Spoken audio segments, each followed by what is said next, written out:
আজকে আমি তৈরি করব শীষ পালংয়ের তরকারি। আমি পালং শাকটাকে ভালো করে ধুয়ে কেটে বেছে নিয়েছি।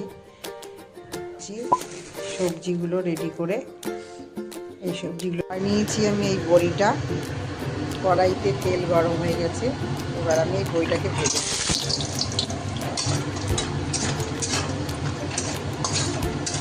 ফোড়ন দিয়ে দিচ্ছি লঙ্কা, দিয়ে দিচ্ছি একটু কালো জিরে, সব সবজিগুলো দিয়ে দিলাম।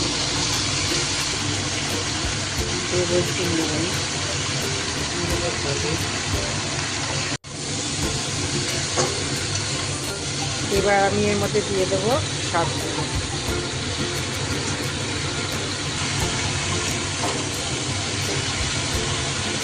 এটার মধ্যে এসছে, এবার আমি এগুলো দিয়ে দেবো কাঁচা লঙ্কা, সামান্য একটু চিনি হয়ে এসছে। এবার আমি দিয়ে দেবো একটু সর্ষে বাটা। রেডি হয়ে গেছে আমার পালং শাকের চচ্চড়ি।